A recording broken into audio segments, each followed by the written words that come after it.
Hello guys, it's me Nostalgia, and today I'm going to be reviewing the new King Gizzard and Lizard Wizard album, L.W.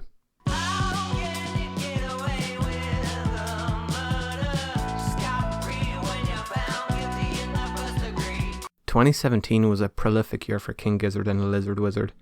After releasing an album as ambitious and well received as Nonagon Infinity in 2016, it perhaps would not have been surprising for any other band to take a step back and allow themselves an extended period of time to recharge their creativity and refuel their passion.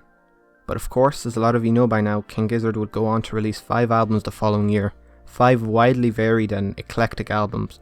But the cream of the crop for me when it comes to the band's output that year was easily Flying Microtonal Banana, a unique and fun project that saw the band venture into a sound inspired in part by Anatolian rock, and a sound largely shaped by the band's use of microtonality. And for those who don't know, in music theory, microtonality is the use of note intervals smaller than a semitone, so notes that don't appear on a 12th tone equal temperament that Western music is founded upon. And up until last year I figured this was certain to be a one-off venture for the group, but I was proven wrong in 2020 when the band released a spiritual and stylistic successor to Flying Microtonal Banana, simply titled K.G.L.W. This project, while certainly enjoyable, hardly gave its predecessor a run for its money in practically any department.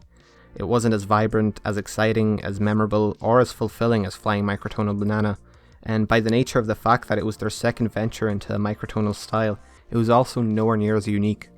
The sister album to K.G., aptly titled L.W., again falls into the same category as its predecessor. It just isn't all that unique or exciting, and for a band as diverse in their output as King Gizzard and Lizard Wizard, I would be lying if I said I wasn't at least slightly disappointed. The band's output, even at its more unremarkable moments, always left me excited by the fact that I could always expect to hear something entirely new, and that excitement isn't really present here.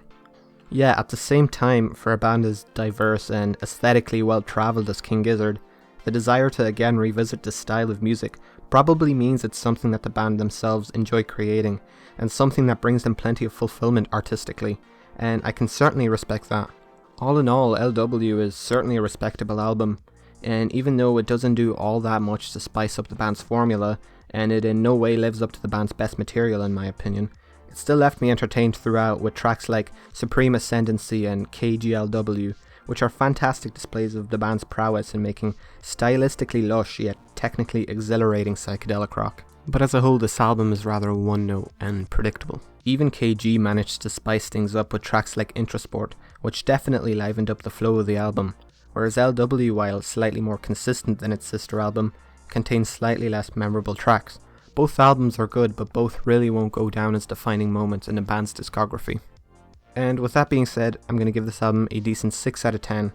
Thank you all for watching, and if you enjoyed this video, please consider liking and subscribing, and please let me know in the comments down below what you think of this new King Gizzard album. And as always, the links to my social media, my album of the year and Rate Your Music pages are all down below, as well as the link to my podcast that I host with my good friend Mickey T, the Taped Podcast.